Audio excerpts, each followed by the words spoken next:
Oh, the reflection is bad.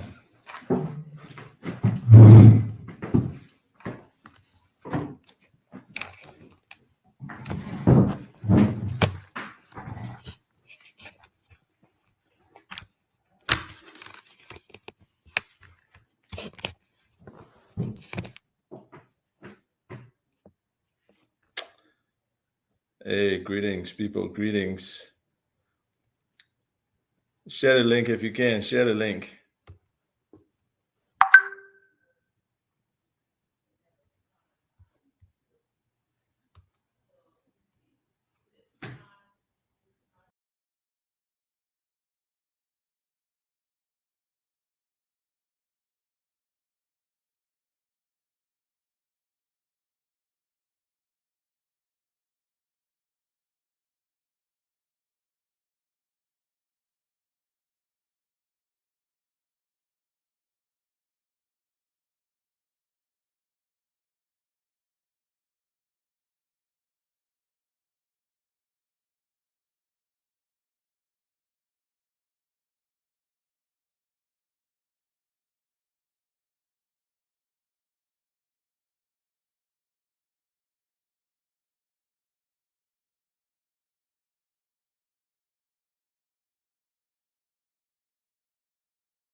Good afternoon. It's a nice, beautiful day out here in Upper Marlboro, Maryland.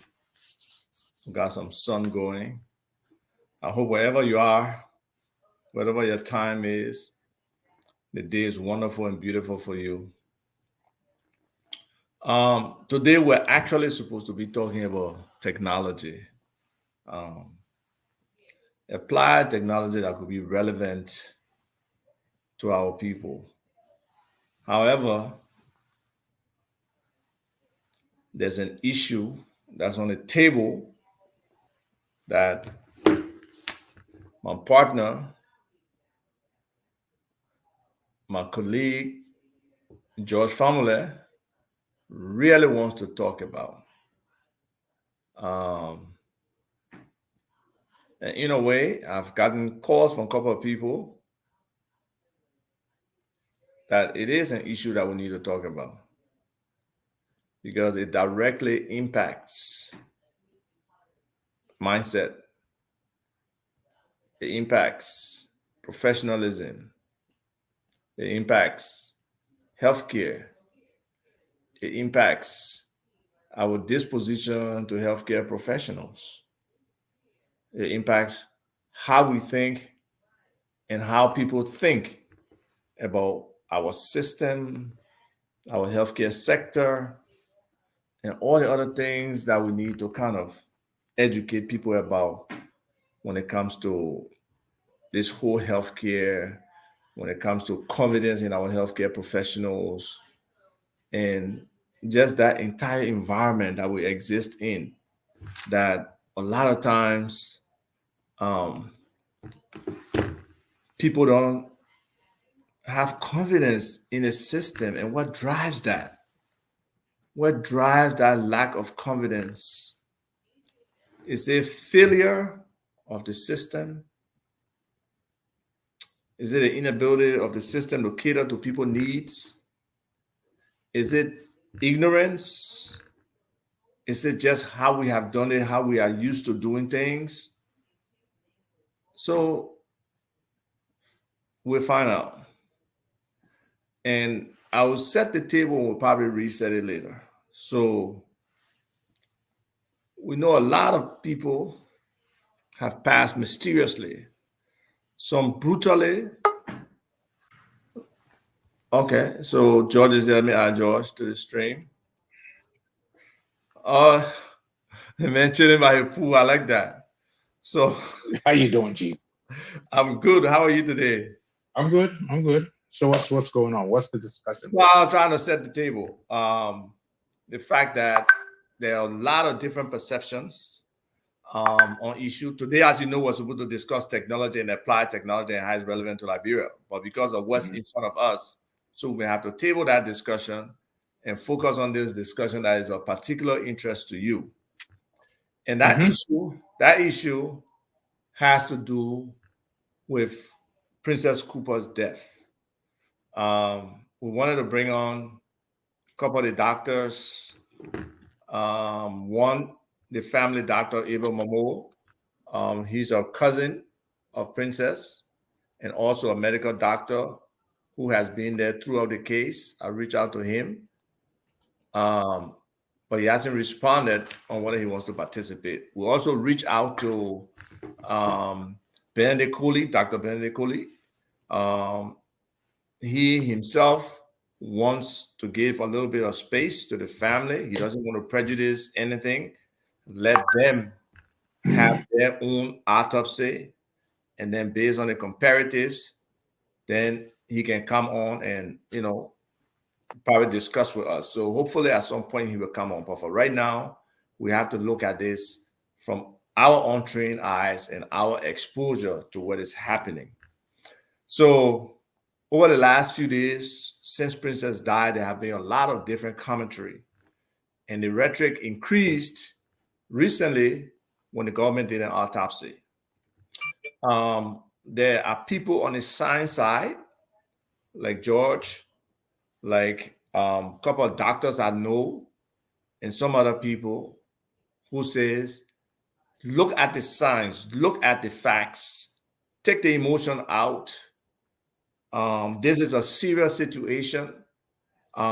This could have so many different kinds of implications, from mindset to healthcare to professionalism to how people approach professional people when they don't have the competence to be able to assess that. So we look at those things today to really bring some discussion around it, to bring some flesh around the particular situation with Princess and why science may be prevailing this situation and why people need to take out the emotions and look at some of the facts. Nobody in the world wants a relative to pass away, especially a beautiful, beloved relative or friend or associate or brother or sister. But those things happen in life, and they happen for a reason. So sometimes we don't know the reason. In some instances, we know. In some instances, we have to discover them. So this instance is one of discovery where we really don't know. So George, I have kind of set the table. Give us a high level perspective of where you come from on this issue, and then we can discuss it in detail. Okay, first of all, let me start by expressing my condolences to the family and friends of Princess. Okay?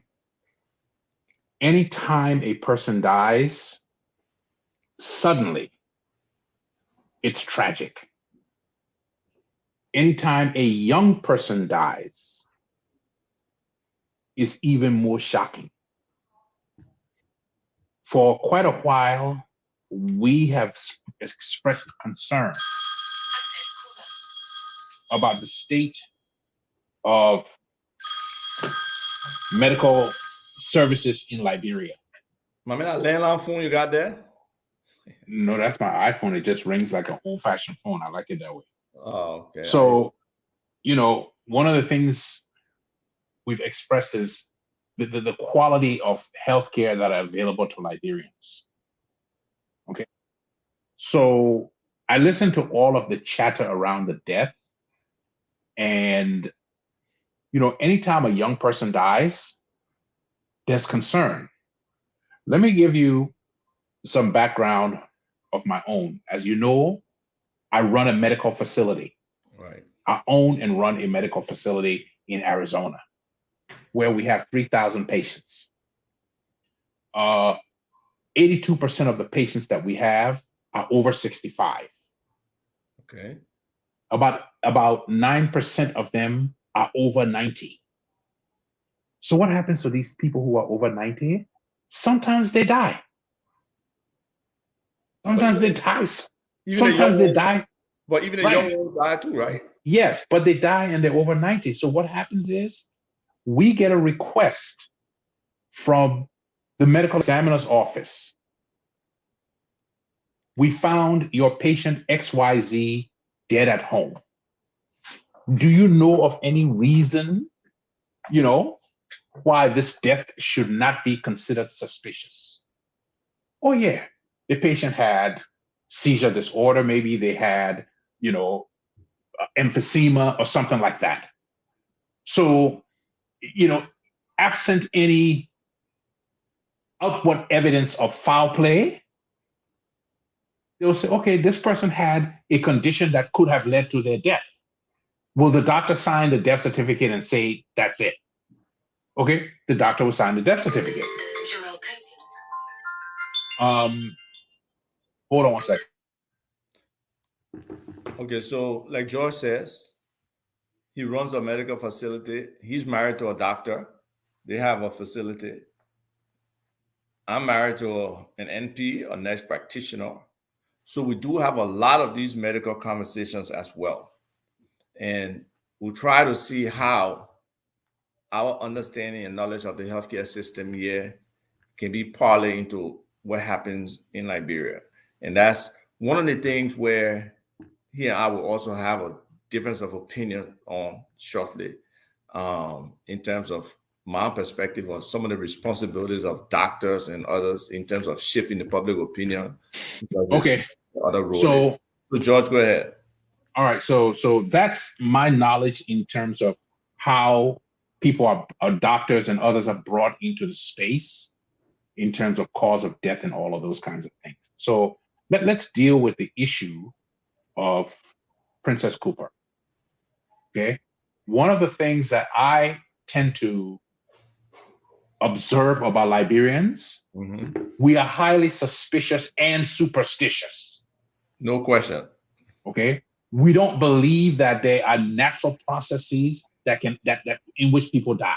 No, everything are witchcraft or that. It has to be witchcraft and part of the psychology of the society that we live in, where people are found dead regularly, or people are literally murdered regularly, is for us to be suspicious. However, skepticism is a good thing sometimes. My position is that it has to be based on fact. It can't be, I don't like the government, so I'm going to accuse them of not doing what they're supposed to do to make this a murder. So I took the time this morning and I went through and listened to the autopsy. Okay? And I was impressed. I was very impressed with the doctors who did the autopsy, who spoke about it, because this is the one thing that I understand. I understand the challenging circumstances that they are working in Liberia. Okay? I understand the lack of resources that they face.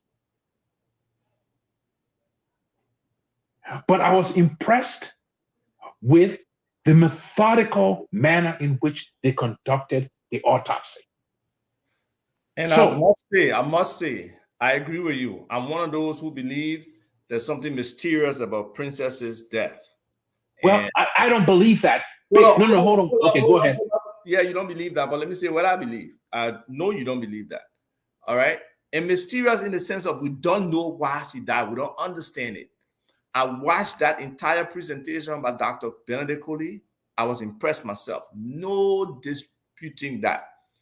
I was impressed with his articulation. I was impressed with his systematic presentation and his references to the different things that in my little brief research over the last couple of days that are relevant to that situation. So for you, you brought the attention of the whole Rasmussen, tuberculosis aneurysm, the Rasmussen aneurysm to me. And I had to go and do some research. So the alignment of what he was saying with some of the stuff that I had seen in terms of autopsy and stuff, it was impressive. But go ahead.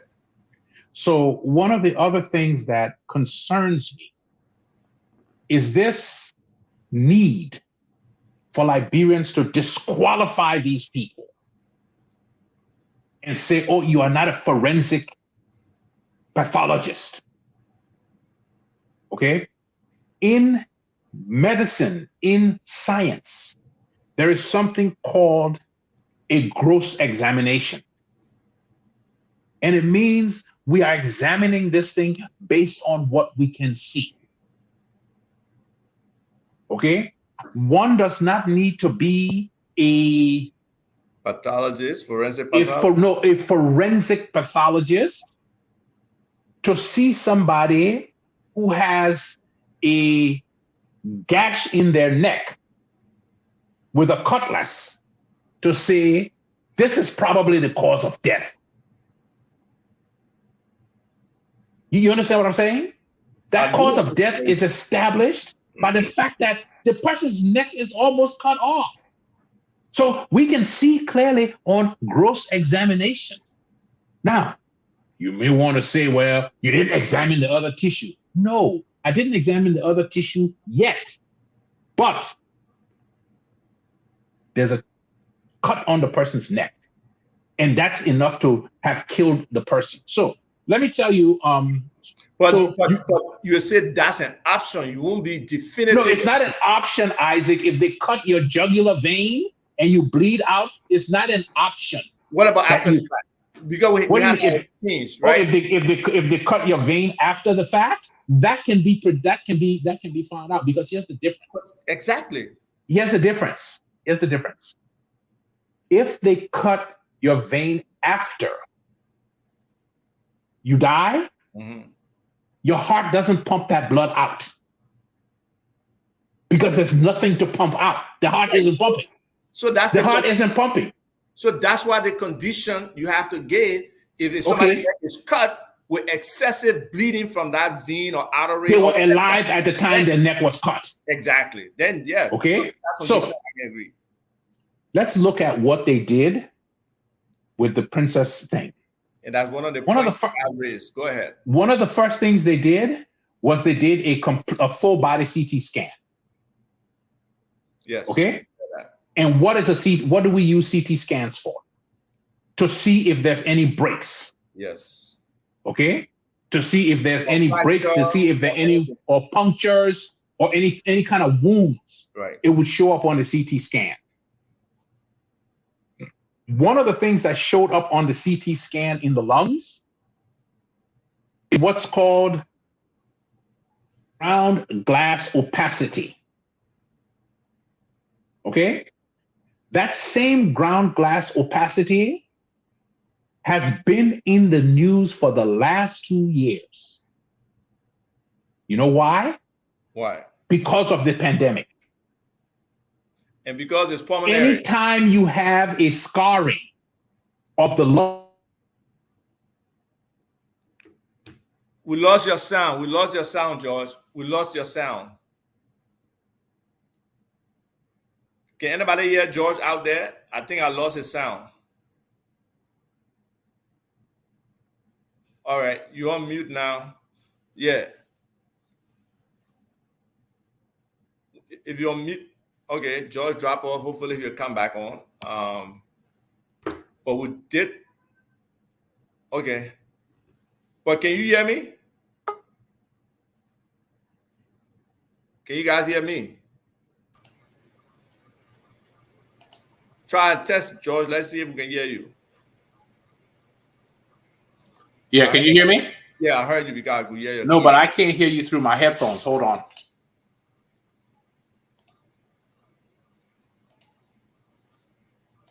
We had that the last time. You fixed it somehow. I don't know how you fixed it. How we looking now? We can hear you. We can hear you clearly. Yeah, okay, so you can hear me, but damn it.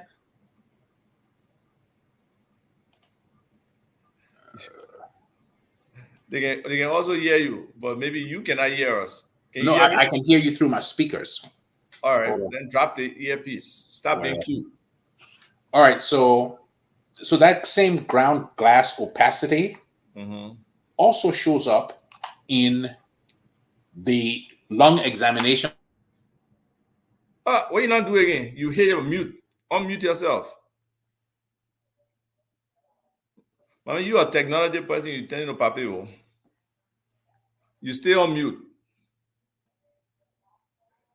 You are still on mute. Can you hear me now? Yes. Okay, hang on.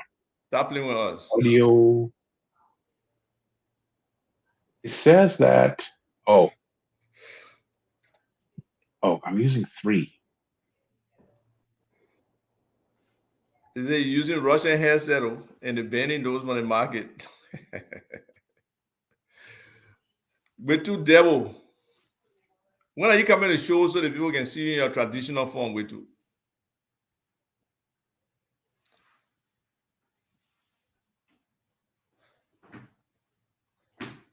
So the issue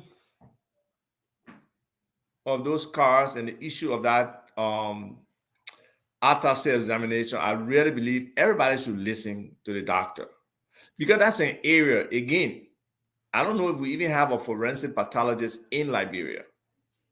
I doubt it. But we do have clinical pathologists there, and we may have, and there's another kind of pathologist. I can't remember, but if it comes to me, I will share. So these people are there. These people are professionals. And because sometimes that specific specialty is not there, they have been doing autopsies that kind of mirror that level of professionalism. So like I said before, why I believe there's something suspicious about Princess's death. But if she's tested and they find out that she does have tuberculosis, and we know the Rasmussen aneurysm is induced by tuberculosis, there could be a possibility that her death is from that. And to George's point, we should strive to focus on the truth and the fact. We don't have to make this government look bad, or any government for that matter, because if this happens and goes through, the next government will experience the same doubt, the same cloud of doubt. this government is doing enough by itself to screw itself that the people do not desire to elect this government. So there is no extra need for us to prove every death is attributable to government. We don't need to do that. So, George, are you back? Yes. So, okay. So now I was talking about this ground glass opacity that's found in the lungs when the lungs are scarred or they're filled with fluid. Right. Okay. One of the things I didn't know before was that 3 days earlier she had gone to a clinic. Right. I was trying to get the medical report from the clinic, but okay, but she had gone to a clinic and she had a fever. She had chest problems, breathing, wheezing, and she had an elevated white blood cell count. Okay? Anytime you have a fever with an elevated white blood cell count, it means you have an active infection. That's not in dispute. Right. You don't need to be a forensic pathologist to make that determination. And he stated that in his observations as well. Okay? But they did a they do a test where they can count the number of white blood cells per milliliter or something like that. Okay? Yes, and so they found that out. So we can accept that she did have some ongoing infection. Yes. Okay? And it was related to her chest. We agree with that. That's clear. And even the images of the cavity, the chest cavity show that as well. Okay. So they did a full X-ray, a full CT scan of her body. There were no punctures or anything like that. Now there was a bruise on her head. Oh, of head, yes. Okay. But that could be where she fell and hit her head. Right. After she had drained so much blood, okay. Now, the other thing that there was 2 liters of blood in her stomach. Yes, that was what. And the body has what, 4.5 to. Okay. So how at much the end of the day, entire body? How much blood in the entire body? About 4.7 to 5.5 liters of blood. Right. So are in the entire body. Close for a normal sized person. Right, close to half. Okay, so she had ingested close to half of the blood in her body. Now, what does that tell us? She was bleeding somewhere. She had to be. I keep losing you, man. I'm gonna take this shit off. Hold on. Yeah, take it off. And of course, we're trying to keep this clean. That's when young people listening, like, we're too devil. Barton, you are providing some insight. You want to come on to make some of those points? Feel free. So here's my thing, right? Yeah. So there was blood in her stomach. It means that she ingested this blood. Right. Okay. So my own thing is the doctor says she died from hypovolemic shock. This is where you lose all your blood. Right. Okay. Or you lose a significant quantity of your blood and you go into shock. Okay. So the term I have used is exsanguinate. Define it for our people. Exsanguinate is basically to drain a body of blood. Okay. So if she had a hemorrhage, especially to a large artery, if the blood was coming out through her mouth, as she was trying to breathe, she would be swallowing the blood. She would be swallowing blood also. So my thing is this: unless you can present other evidence, let me go one step further. The other thing they did was they also did a staining of the lung tissue, and they did with sensitivity for tuberculosis bacteria, and it came back positive. Okay? So this wasn't a guess. They didn't just make it up out of thin air. They had a hypothesis, and they used that staining to test the hypothesis. All right? This test for staining tissue and producing a positive for TB, this is a test that's done all over the world in even the most remote places. So it's not some sophisticated test that can only be done in a lab on the moon. They have that capacity. So we've established certain things here. We've established that A, she had a fever, she had an infection. 1. We've established 2. Well, we gotta confirm that. That's what he said. That's what he said. And no. I refuse to unconfirm what he said until somebody produces a record and say, okay, so you believe the doctor, period. Go yes, ahead. I don't have a reason to not believe him. Okay, go ahead. The only reason I cannot believe the doctor is until somebody provides me evidence to the contrary. Okay. You gotta understand that the man with that doctor, so okay, you gotta support that profession as well. Yes. Yes, and because that's the way science is practiced in the United States. Bring that kind of mindset to when a patient comes to the doctor, even if the doctor doesn't know what's wrong with the patient, she has an idea of which test to order. And based on the results of the test, she says, this is what we believe, or, within a certain level of certainty, we believe you have. And so we're going to treat you for that. Okay, so at the end of the day, they did the CT scan that ruled out any injury as the cause of her bleeding. Right. Okay.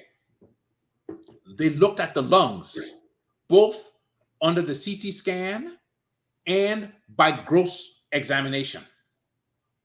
Okay. And they saw there were issues with the lungs. Right. They looked at other parts of her body. They looked at her vagina. They looked at her uterus. They looked at her fallopian tubes. And then they did a microscopic examination of her tissue that confirmed the presence of the TB bacteria. Do we accept all of that as fact? At this point, I accept that's what they did. No. Do you accept that was their finding? I haven't seen test results to just accept it. Yes, but that's what they said to you. That's what I'm saying. Based on what the doctor said, I agree with what he's saying. Okay, so here's my thing. As an so here's my thing. Yeah, go ahead. Unless somebody can come with a different set that's where I agree with you. That's the only place we can have. That's the only place you can disagree. Exactly. But I will not accept from anybody a disagreement based on some pejorative argument that simply said these people are not qualified, because the test and the examinations that they did has nothing to do with the qualification of a forensic pathologist. Didn't require that qualification. I agree. That I agree with. Okay, so the people who are doing that, they are using a logical fallacy that is called appeal to authority. I spoke to somebody who knows somebody who knows somebody, and this is what they said. And we do that a lot. One of the things the doctor said that I found very gratifying was, come and take the body, come and take the tissue, and send it to somebody who is qualified, and let them come back and say that we were wrong. Or even they can even send a CT scan. They can even send all the different images of the cavities and stuff. And a professional can who has that expertise can even do that analysis, because people do remote autopsies as well. So having laid that foundation, George, there's also, I think, the bigger issue of public health. Right? How we approach these kind of situations. And the mindset of our people towards this. So let's assume, based on the doctor's information, she had TB, and somebody else called me and said it was latent TB, not active TB. Right. And this is somebody who knows a doctor too. Okay. But anyway, so how do we try to manipulate or work with our policymakers that these kind of incidents are they testing those other individuals who surrounded what's her name? Princess. Princess was handling food. She was engaging customers. Is there a standard for people who handle food to be tested in a certain way to ensure? I know one time that has always been my biggest concern for Liberia. Okay. The lack of a basic level of healthcare. Okay? So if you're going to be a food service worker, if you're going to be engaged in certain types of professions, at a minimum, you should have had a chest x-ray. At a minimum, you should have had what's called a TB time test. Okay? Certain people, but okay, so let me back up. Yeah. That TB test, because I tested positive for TB when Right. But hold on. The vaccine, right? The vaccine. Right. No. It's either okay. Certain people from certain tropical areas, right, have had some exposure, whether through a vaccine but they never developed TB. Right. They will show a positive reactivity to the TB time test. Right. Okay. Now, this is what I know for a fact. There is a doctor who is a patient of our practice. We have over 100 doctors who are patients, but he's from one of those tropical countries. Okay. And he has a history of reactivity to this TB test. So every time he takes the TB test, his doctor has to write a letter and say he has always tested positive, and this is why. So, and that is an accepted standard of explanation. And that's a standard practice, right? Where they test these doctors for all these different things, right? Correct. Okay. But in the absence of any knowledge that he had previously tested positive, the next step would be you need to go and get a chest x-ray, or you need to do a test with a higher degree of certainty. Right. So we can establish that you will react positively even though you don't have TB. Right. Okay, so before we move on, and this was a point I raised with you, I was like, is there something? Yes, let's assume she had TB. Let's assume it was latent. But is there something else that could have aggravated that particular situation that she had in her body that could have caused death? No. And 1 second. So it is possible, and I said like another thing, somebody was telling me, or I researched is methanol can, cause aneurysm as well. Okay. So it all depends, and that's the point. Was it just quote unquote, it's not natural, but was it just the process of the TB that exacerbated to the bleeding, to the aneurysm? It weakened the blood vessel, and because she had a cough and she had a fever, the blood vessel broke. Isaac, sometimes if you have just a normal person. Yeah, people can break vessels. Even the fresh cold sometimes can cause. Yes, sometimes you cough and you have blood in your sputum. Okay, this is just a normal, but for somebody who has a disease process going on, it's possible that if it weakens the blood vessel at a specific location, excessive coughing can cause the rupture of that blood vessel. I don't want to give anybody the idea that there are people going around poisoning people with methanol.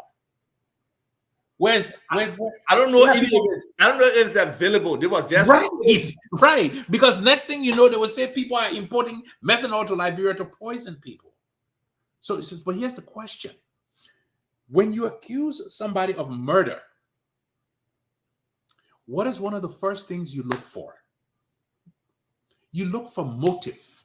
Yes. What's the motive, right? Okay. So what would be the motive?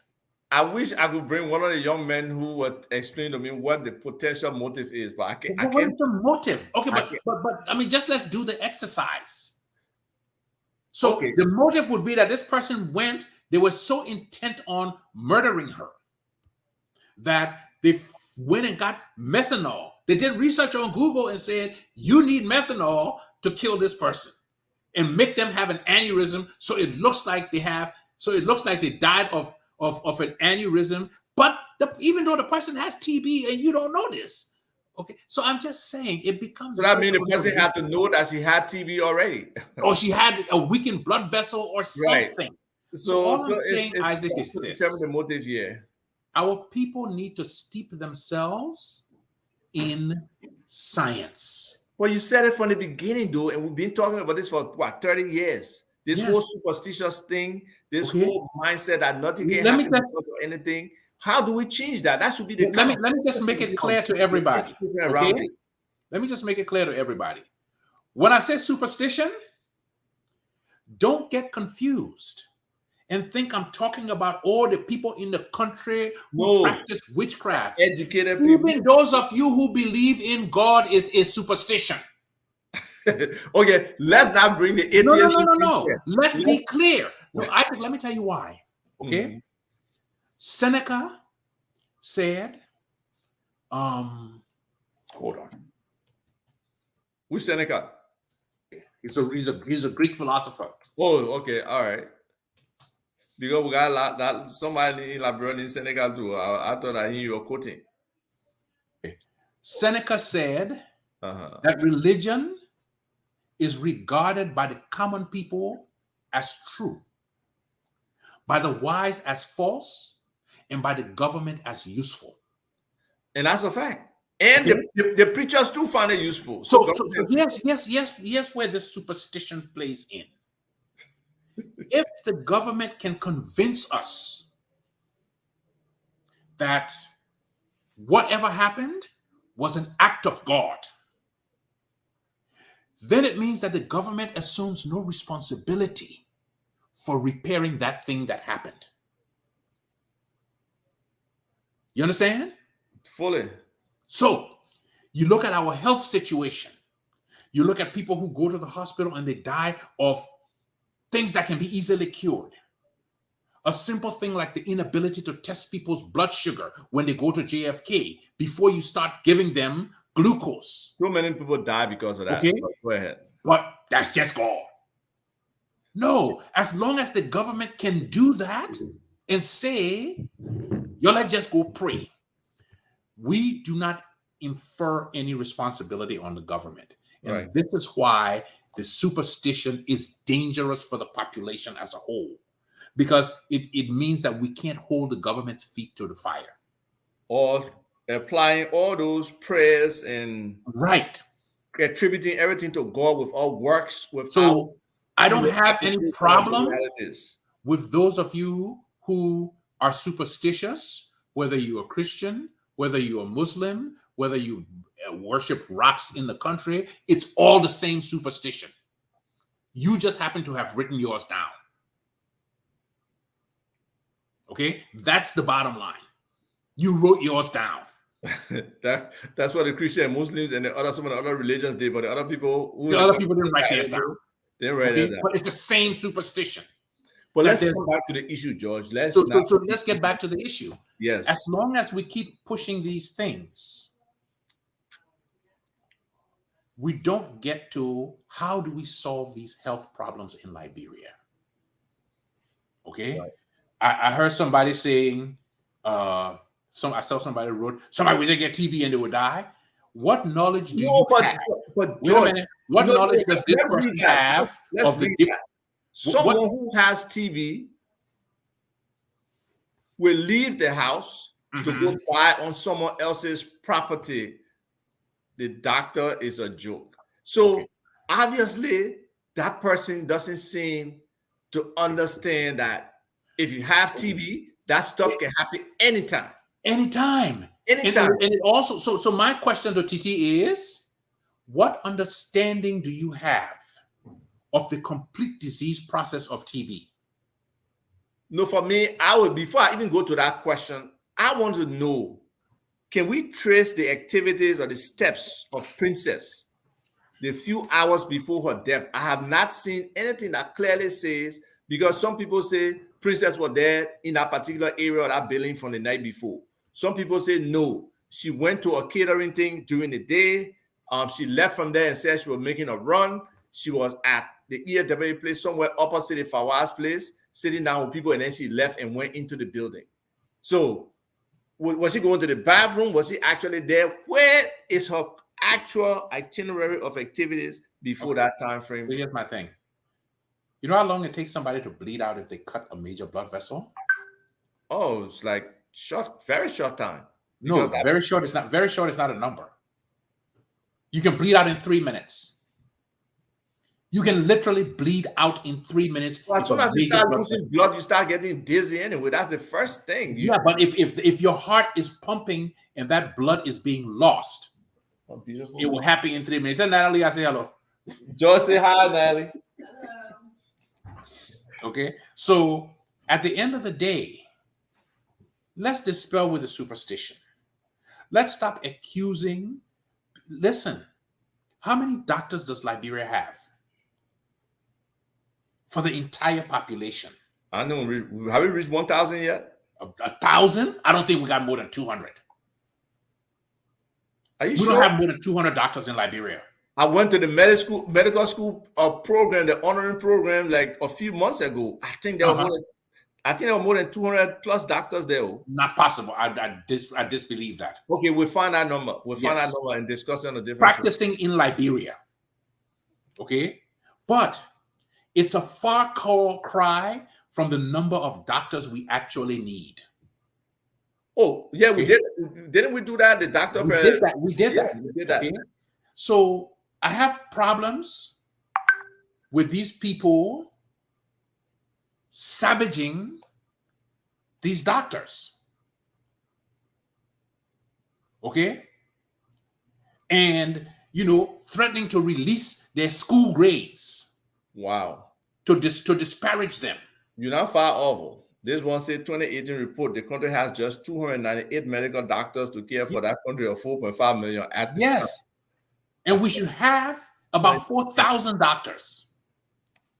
Whatever our doctor to population ratio is, we look at the recommended doctor to population ratio by the World Health Organization is 3,000 to 1. Even if you extend that to 10,000 to 1, we are far below the number of doctors we're supposed to have. Okay, so at the end of the day, 400 doctors easily. So at the end of the day, let's come back to what is missing here, Isaac, is public health methodology. That's public health procedures. Okay, how are people who are in public service interacting with? When I say public service, public commerce. Right. Interacting with other people. How do we give these people health certificates? There are no standards around that. There are no standards. So we don't know who carried what. No or who is the carrier of what. Nothing. We just don't know. Okay? We recently had an issue with COVID in Liberia. Do we know how many people died? We didn't track it. I mean, there was some tracking, but it was not effective tracking. From everything we saw, it was not effective tracking. So we cannot just say that's the actual number, but they were tracking it day by day by day. I must give them credit for keeping it up. But again, if we add that, that would be the official government number. Again, George, the issue too is people do not have confidence in anything coming from government in general, and then specifically this government where people I accept that. is disappearing. I accept that. Here's what I'm saying. I don't have confidence in the government in many spaces. I don't. I didn't have confidence in Ellen's government in many spaces. Okay, I don't. However, you must temper your lack of confidence with facts. United States +1501. All right, Elizabeth, this is an interactive tool. What do you mean by graded? I'm not just cannot phone that ringer off, man. Elizabeth on Pecatier, what do you mean by graded? I'm not sure. What do you mean? All right, so she has this comment here. Are you saying that the pathologist results shouldn't be graded based on the qualification? I don't know what she means graded. Does she mean disputed? The level of competence. Okay. All I said, Elizabeth, is this: if you have somebody who has bled out because their jugular vein was cut, You don't need a forensic pathologist to determine the cause of death. If you have somebody who, okay, let's change that. If you have somebody who died in a motor vehicle accident where the injuries are obvious, just from the examination of the body, you can determine this person died from the injuries sustained in the accident. You don't need a forensic pathologist to do that. What the people who are saying, oh, we got to have a forensic pathologist who can do all of this, what they're doing is they're setting up a standard to say these doctors were not qualified to do what they did. But not necessarily, though. That's exactly what they're saying. No. Suppose there's some feeling that obviously, let's say there was knowledge, George, that she was actually with some individual. I don't know that. So let me get to you on that, okay? And this is one of the reasons I raised this. Wait, let me finish my thought. No. Let me deal with this morning because this is the issue I raised with one of these activists. Let me finish my thought. I'm saying, where she was actually with an individual, okay, and supposedly there was some conflict in terms of where they were in whatever relationship, because there are claims, there are multiple claims going on around this whole princess situation that we can't just dispute. Okay, for me, I carry her image on me. I want solution for that family. I want to rest assured one of the claims is founded. So one of the claims is one of the claims was she called her friend and said, "They are killing me." That claim has been disproven. The friend has now gone on tape and said, "I never said that." Right. Okay. So my thing is, we need to dismiss that. Whoever she said it to needs to come and say something. That was according to the people. They said it was the last person she called. That person has now gone on video and said, "I never said that." Okay, George, but my thing is, who knew that a princess called somebody, right? Okay, she said it. She said it. Get that record of the last phone call. She said it. In that initial moment, she may have said something to somebody that caused them to say specifically, "They are killing me." I don't think that just came out of the blue, so we can't dismiss that. It's possible she didn't say it. But Isaac, listen. Okay, there's nothing in this autopsy that is suspicious that some human being caused her death. There just isn't. There is no science to support it. Everything else is speculation.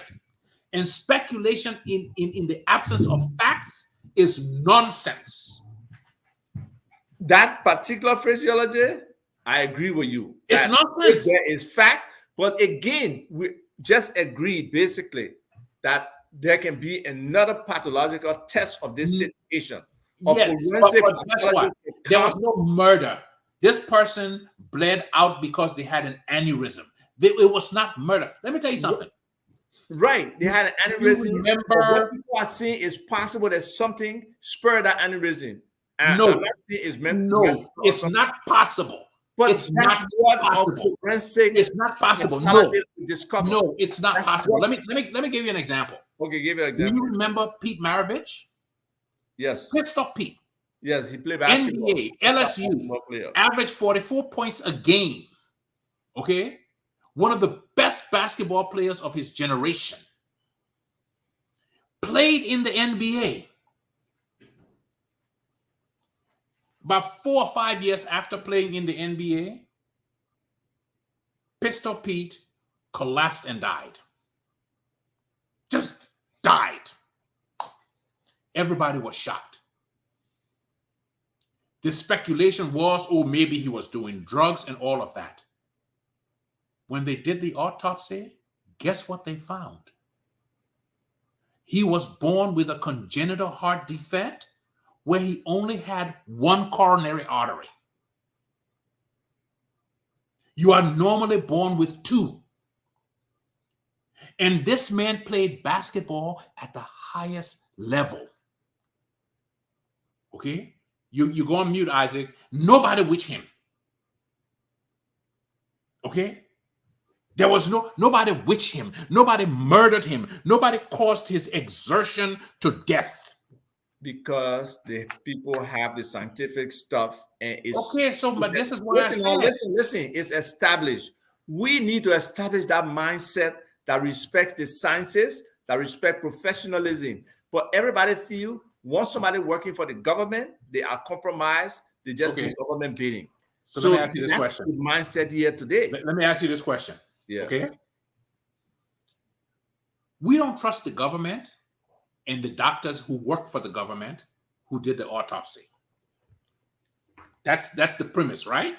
That's what it is. That's the reality. But let's go to the government and tell them to hire different doctors. That's that what they are going to pay. That's what's supposed to happen in this case. No, that's not what is supposed to happen. No, And that's anybody what who says that's that's what is going to happen. Yes, but anybody who says that is the course But of that action cannot be the standard. Anybody who says that is the course of action is an idiot. And let me tell you why they are an idiot.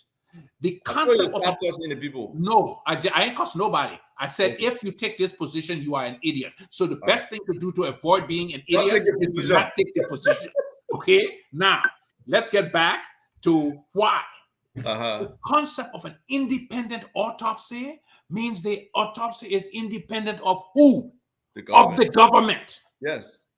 You can't demand that the government go and hire people to do an autopsy to disprove what the government's own people said if you really want that autopsy to be independent. I mean, I said that before. I said some people will come up still if the independent person come and say nothing happened, they say, oh, that the government paid the person. Exactly. So the government is in a no-win situation. The government is in a no-win situation. Generally, if people want to verify, they use their own money and pay for that validation or verification of that. Exactly. So for Liberia, call up the pathology labs call up one of the pathology labs in the United States and say, what is it going to cost to do this? Raise the money, send the tissue samples, send the video and everything, and let them come up with it, but pay for it independent of the government. That's not a bad idea, because even if it's 48 hours and people identify somebody, what if the price is above what the government wants to pay and all of that? But here's my other thing, okay? Some of these people who are activists, who claim that they have been persecuted by the government, i.e. they have been falsely accused and persecuted by the government. These same people are now demanding somebody, anybody, be suspected and charged with murder by the government in the absence of any facts to support it. So because you don't like the government, you now want the government to wrongfully accuse and persecute somebody because you want to make the government look bad. It doesn't make any sense to me. So which Liberian citizen are you, or a foreign national, are you willing to persecute in the absence of any facts that says that a murder was committed? You don't have any facts. Again, that's what Isaac, she could have gone to somebody. They could have argued. The person could have pushed her. She could have pushed the person. She could have spent the night with somebody. They had strenuous sex. They tied her up. They turned upside down. Her chest was burning. Guess what? That's not the cause of death. Again, George. It's not the cause of death. Okay? And at this point, this issue, until somebody can come to me and say, here is another pathology report. And that's what needs to happen. Plain and simple. Okay? That disputes what the pathologist said. Just shut the hell up, because you have no facts. Everything you are doing is gossip. It is spreading scandal, and you are ignorant. It's speculation. But George, you cannot take that from a family that's grieving to get that opportunity to know what the situation is. So my best advice to the family is this: hire an independent pathologist, somebody independent of the government, and let that pathologist. You are talking about poverty-stricken people. It's okay, so all of these people who are making noise that the government is responsible. And that's $5 together. I will put $100 there. Okay, I got my $100 too. I will put $100 there. Let's put $5 together. Let's come up with $10,000, $20,000, and send the tissues abroad to somebody that we will pay to do the examination. But if you're not willing to do that, if you're just willing to sit in Liberia and accuse the government and say, even though you have no background, that's the standard. Let's Not say only that the the doctors government. are not Not qualified. only the government. People do it with everybody. Some people just come up with blatant accusations against. Let me tell you what I said to one of the activists. And we need our mindset change. We have to Let me work. tell you what I said to one of the activists who told me about he's going to release the doctor's grades from medical school and all of that. Yes, You know what they call it?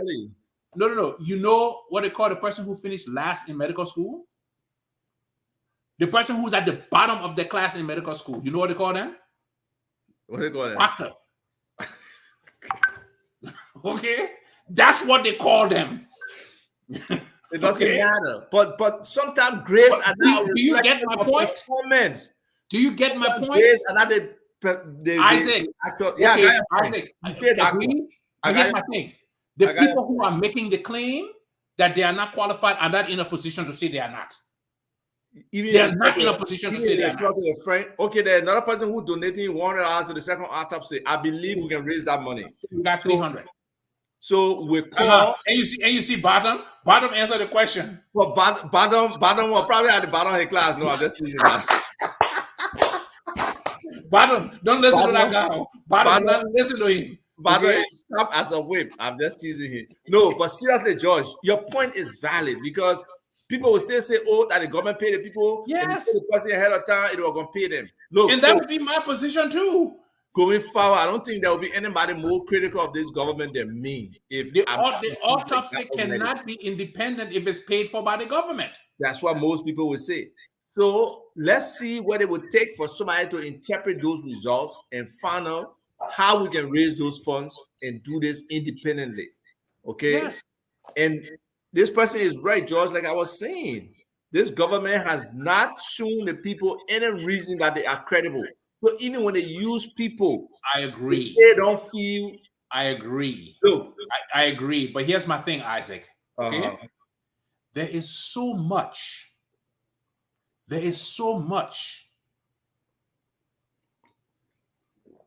opportunity to get the government on issues of credibility. Well, question. But you know how we get the government on issues of credibility?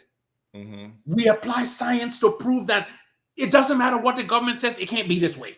So the point you made again, that's why an independent investigation, right? The government investigator or pathologist has said X. We know for a fact what he says are the reasons for this lady's death. Right. If we get a disputing or refuting opinion on that from somebody who is probably perceived as a forensic pathologist or somebody who's more expert or relevant, correct, then we can talk. So then we can come and say, oh, that the opinion is not valid. Right. But in the absence of that, we don't have any basis to make that claim. Right. And hopefully, again, we get the doctor on, we get Abel on, who himself is a doctor, Dr. Abel Momo, who's for the family. Hopefully, at some point, he can come and participate and say from his own professional experience to what he saw that he feels is so distinctly different, whether he actually looked at when she went to the recent hospital, the indications she displayed, are they tuberculosis? X, Y, is Dr. Momo going to come and say that the imaging done in the CAT scan was wrong? There were injuries? Because all of that information will be sent. Dr. Momo cannot offer an opinion outside of facts. We have an examination of the body. Right. So if you think there's something was broken, because he himself physically examined the body, like at the morgue, I believe. Right. So if he feels there's something different from what's being, explained now, then he needs to say, this is why I feel, and this is what happened. So, I mean, I did invite him, but I don't think he didn't respond. So unless he's going to dispute the findings, I don't see the point of dragging him and the family out. Yeah, but what I want to tell this lady, she said when trust is lost, it's hard to be restored. That's a fact, especially with Liberian people when they don't believe. And it's even more difficult to restore in an environment where people are superstitious. Much difficult, yes. I keep saying this to you guys. But what I'm saying, the point George is raising and the point some other people are raising in terms of looking at the facts and being able to have that objective, critical analysis ability to say, look, that my person this, that my friend this, But these are the facts in this case. You can't hide from the facts. You can't hide from the numbers. So until we can get our people to that point, it will always be this kind of hearsay or personal perspective or perception of the government not being able to that we will stick on. So let's look at some of the other comments. And yeah, the doctor is right. He shouldn't come on the show until after the autopsy, where there can be some kind of professional comparison, because I believe the doctor is confident in his work. From what I saw, I don't think he went through that effort to just kind of cater to what the government is saying. No. Exactly. And I personally don't know what is the government controlling interest, right? The same way, what is the purpose? We understand our government has a lot of incompetence, has a lot of limitations. Our police people are not trained from a forensic perspective to investigate a murder scene. Our healthcare people, sometimes the way they treat people, even with the recent power outage at JFK that's been denied, but some people swear there was power outage and the relatives died. I had one young man on the show who said that. So there's a lot of mistrust in the government, because the government will blatantly come up with stuff that even defies the regular person mindset about what the reality is. So we know that they do that. But at the same time, in some instances, when professional people are performing, we can't just dismiss their professionalism or their expertise simply because we have issues with the government. And that's my position. Yeah. No, okay. I share that position, because and you can't dismiss it in the absence of facts to the contrary. Something that contradicts affirmatively what that person is saying. So we have to respect professionalism, and we got to build that. It's not something easy to do, because even among professionals, librarians themselves, we don't respect our own professionals. That's why sometimes they will bring snotty-nosed young white kids from the U.S. to be consultants, when there are so many librarians right on the ground, qualified with country-specific knowledge and academic knowledge to do some of those things. But these NGOs will bring all these people, because part of their whole donation thing is job creation for their people, or retirement situation for their people. So we are in a bind. We are in a bind, and we got to understand how we get out, how we empower Liberians, how we build capacity, and what kind of, healthcare policy right now that do we need. Look, somebody told me for nearly a year, they've seen TB. We're talking about the BCG drug or whatever that can prevent TB. The government was out of it for nearly a year. So maybe there's a proliferation of the TB. How many people are walking around with latent TB? Exactly. And I don't have the numbers. Caleb did some like they had some testing done in a couple of the different ghettos. There's a high incidence of TB among those people in the ghettos, and not like they only insulated there. They come out into the general public too. So there could be a lot of different stuff going on with our people. And I've said it, George, I've come to different groups before and asked, who here has done a physical? And 99% of the time, nobody knows what the word physical means. So then I say, okay, who here has done a medical exam?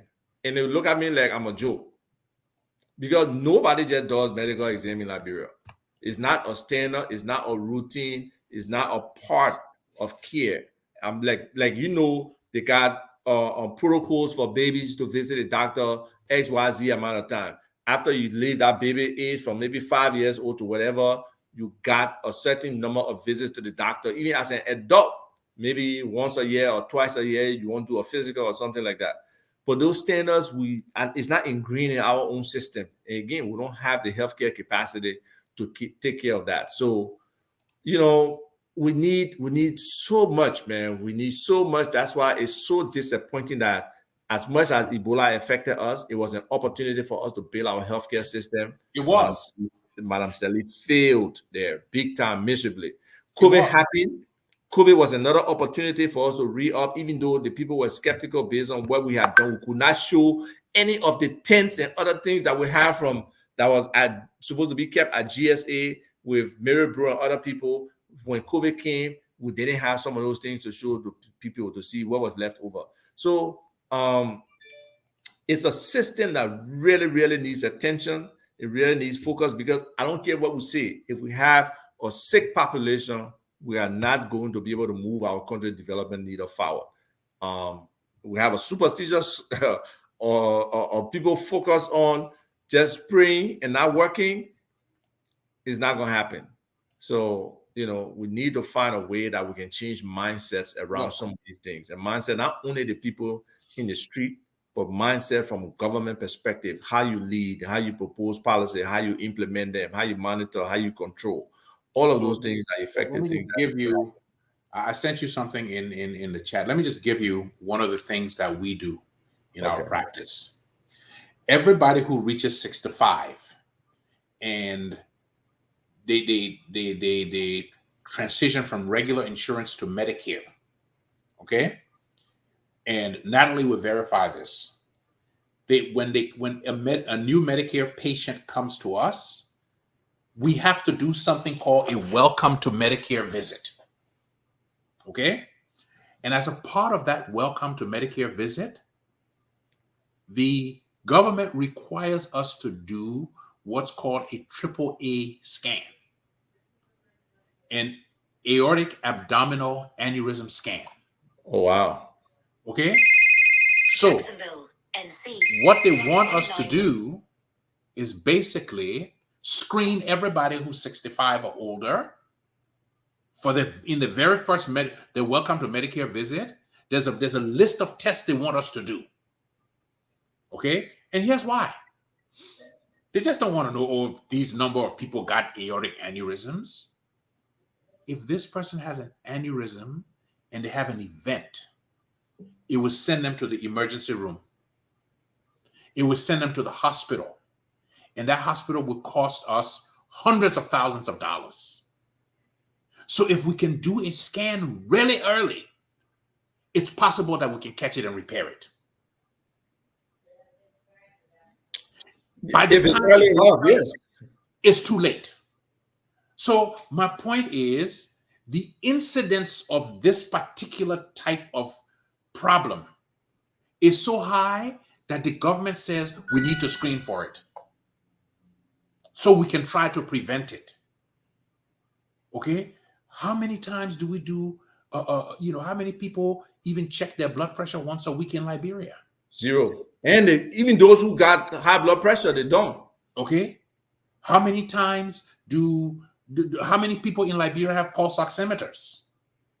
Do we even know what that is? And there's a little thing you put on your finger that measures the amount of your blood level oxygen. These are simple things. All right. These are things that you can set up a small clinic and say, you know what? Even here, Isaac, they do it. Free high blood pressure free blood pressure measurements. And the people come, you measure their blood pressure. You say, hey, your pressure's high. I want you to go home. I want you to take it a couple of times. We don't have those things. And what I'm saying is, in the absence of those things, we need to rely on the resources, the few resources that we have, like these doctors. Okay? They are doing yeoman's work in Liberia. Oh, without question. Look, the government has not made resources available to them. They are paid next to nothing. Okay? Any doctor working in Liberia who could come here and get into a residency would go from making $1,000 in Liberia to making $200,000 in America. So when you start to accuse them, there was a problem in, I think, Ghana or Nigeria recently when people were leaving during COVID to go see greener pastures and be doctors in other countries. Exactly. A lot of times, most of these doctors, they don't become doctors just because they want to kill people or treat people bad or because there's really no money to be a doctor in Liberia. There isn't. I mean, we can just look at some of the doctors from Liberia that have come here. Dr. Cooper, Dr. Scott, Dr. Zwana, what's Zwana's last name? Dukle, Dr. Tike Slewion. All these are people who rise up in the profession. We are very smart people, but those doctors, most of them were probably deuce or geniuses for their class. But it's just that working in Liberia, because of the conditions, the propensity for mistakes, the propensity for infections are just higher than normal in anywhere else. Oh, pardon. Father, you say the pathologist in abroad makes $34,000 a year? Jesus Christ. Okay, so the annual salary for a pathologist in America is $200,000 a year. Damn it. Okay, for a neurologist, nearly 7 times. I mean, we can't compare wholesale, you know. No, for a neurologist, it's $220,000. But here's the point I'm making. Okay, these people are making a sacrifice to be in Liberia. They are. Okay, and I resent greatly people who have zero qualification in their field writing compendiously about the lack of qualification. Okay, you can't disqualify everybody in the country. And that's what people try to do. I mean, look, I talked to Martin too, and he said, we don't know what's going on in the country, or you don't know what's going on in the country. He doesn't know what's going on in the country. He's sitting in Ghana. People send him information. So I mean, for us to just assume that all our professional people are just compromised, I think that's or they're not listen, okay? The number one problem we have in Liberia is not the level of professionalism. It's the level of politics and policy that disrupts the application of profession. So given that you know that too, that's why some people feel government influence on the people who work for them. Okay, so fine. That's why again, let's call assume that I was operating. I can analyze a forensic pathologist lab or somewhere. Let's assume that information again. So what is Georgia's solution? If you want an independent autopsy, pay for an autopsy that the government doesn't pay for. It can't be independent if the government is paying for it. Somebody asking what kind of aneurysm. They call it Rasmussen aneurysm, Vonjo. That's what she died from. So, George, our time is close to fast spent. Let's look at some of the other comments and see if there's anything worth, responding to. I saw a lot of good comments from people.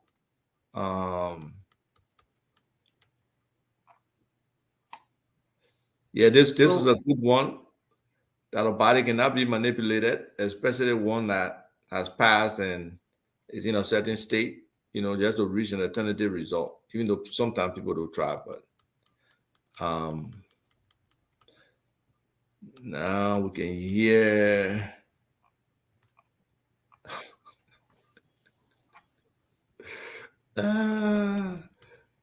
all right. And this person is saying some of what we were saying. TB is contagious. We should have the family and close friends tested for TB if we are to accept the scientific explanation. No, but only if she had a latent TB infection, she may have not been contagious. So also the latent TB, even though it's not necessarily contagious, correct, it may not be contagious. Right. That's tough. Okay. So again, but they did. So here's my thing. All right. How this person who made this comment, Samuela Randall. Right. How do you disagree with the histology? The histology is where they stain the cells for TB and they found TB in the cells. Right. What evidence do you have that's not what happened? You can't just say I disagree with the results. But is TB contagious to the point? Because I know some healthy people. I was around a couple of TB people. This guy was dying from TB on the oral. And you ain't dead from it yet. And you were around him. I was around him. We helped him. One of my people got in the car with him. We took him to the TB center, and today the guy is well. The guy, George, will not believe the dramatic change in our guy's life. Today, he is okay after we help him get out of that TB. So he got treatment. But again, the histology established that she had TB. It wasn't a guess. They did the stain of the tissue. Yeah, so I don't know if this condition holds, Samuela, whether if the close friends are tested, and even if they don't have it, it's possible that they did not contract it. So Right. that does not, only scientific fact can change that scientific explanation. Right. And until we get another And they have the TB, they have the histology that says they stained it for TB and it came back positive. So she had TB. I mean, that's not an argument. Whether she was infectious or not, that's a completely different public health question.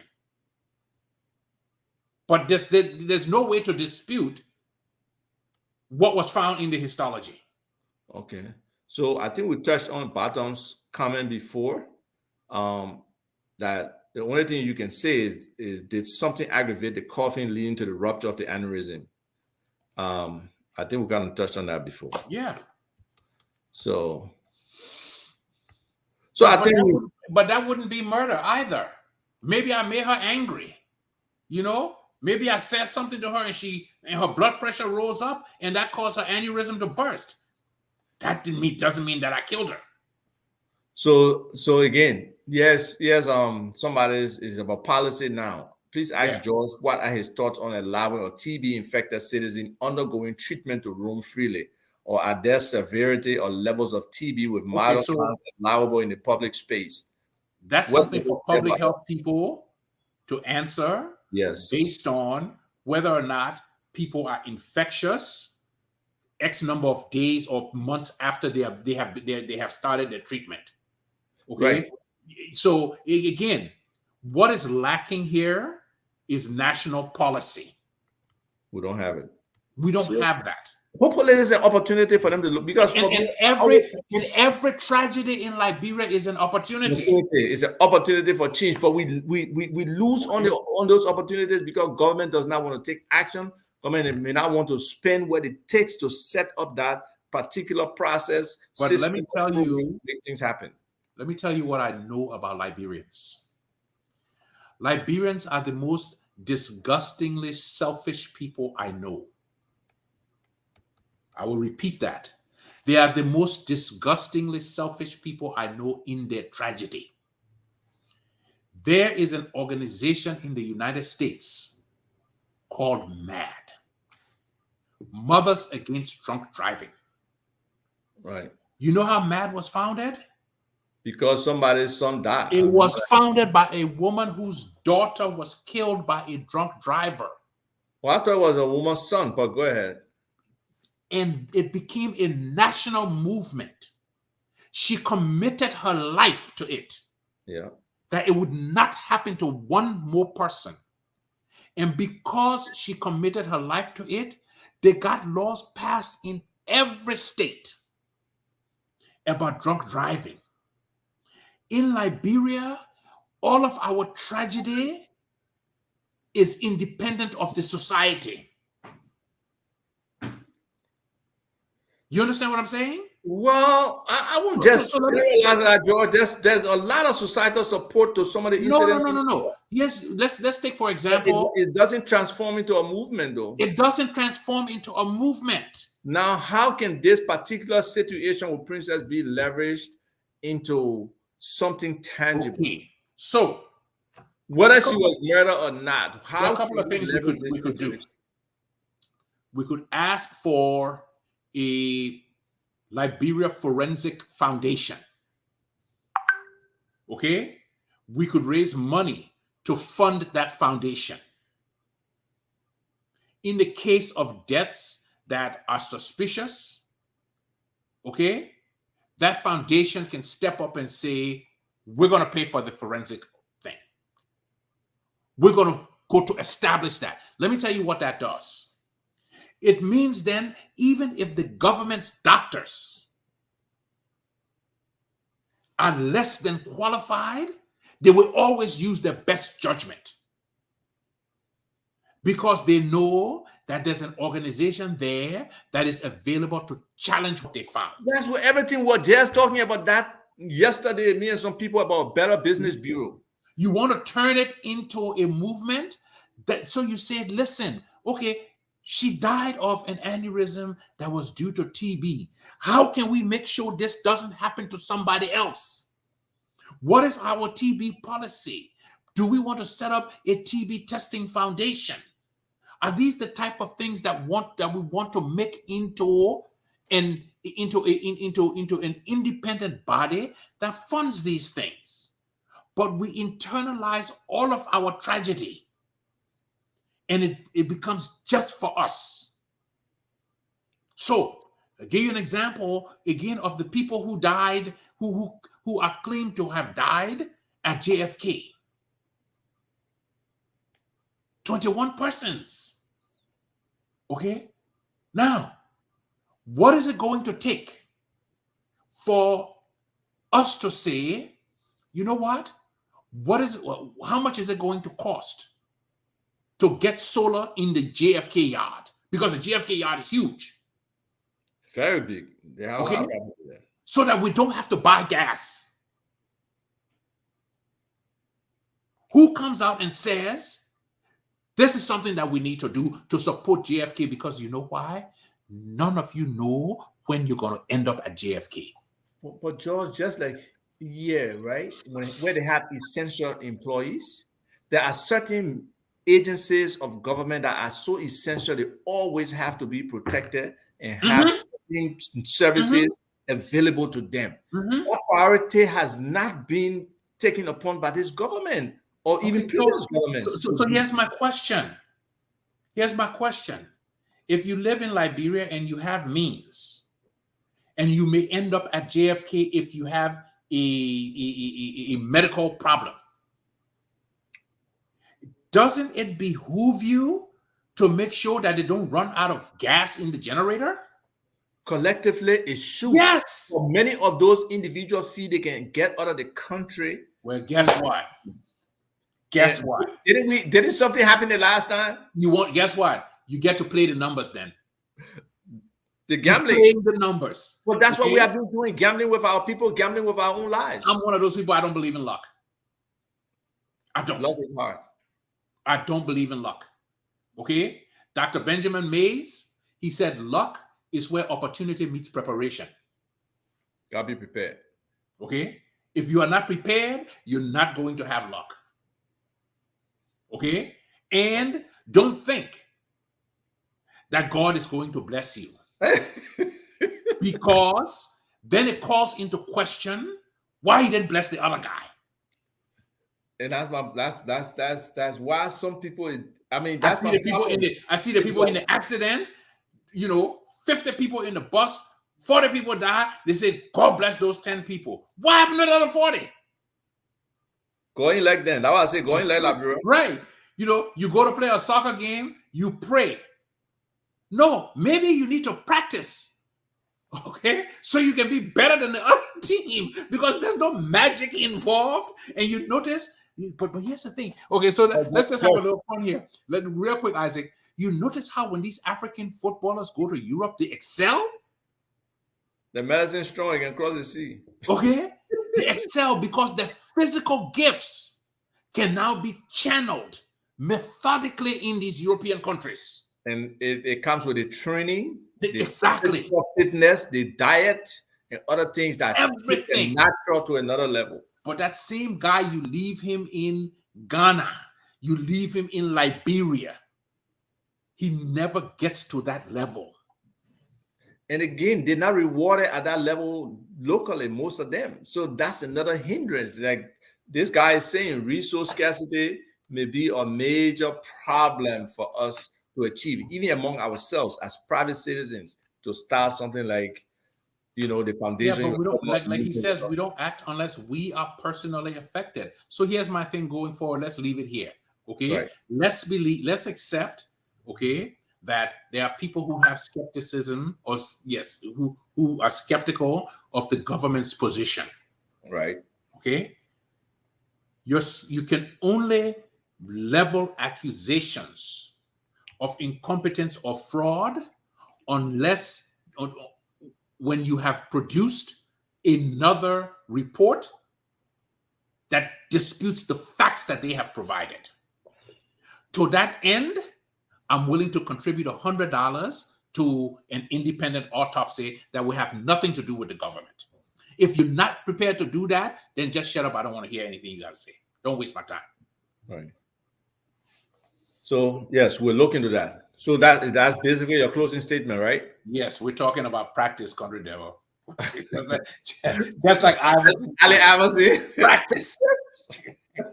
We're not talking about a game here. We're talking about practice. Okay. Yep. Okay. So I mean, let's leave it there. You know, may her soul.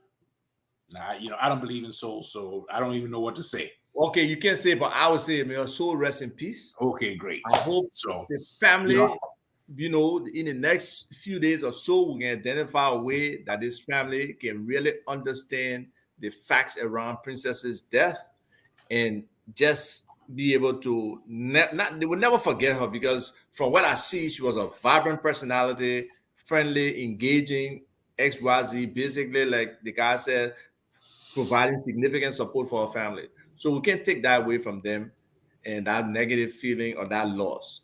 But at least let her heart lay down and know that she passed the right way, that she passed away. So that will be something that can help them be able to let that feeling go. So we just hope over the next few days we can find out more and probably even get in touch with the family and be able to say to them, look, this is the route, the government paying, okay, maybe that's the only choice. But if it's not, let's look at another choice to do it. But it has to be something that's done fast, because this stuff, they need to put it behind them for us to move on. So thank you, folks, for listening. Every Wednesday we'll be here. We're supposed to be discussing technology and its application in Liberia today with regards to the private sector and governance. We didn't make it. Sorry to those who wanted that to be the topic, but this whole princess thing, the whole application of professionals in their field being respected versus being disrespected is paramount in our society, because for some reason we don't respect professionals, and everybody wants to weigh in on their competence.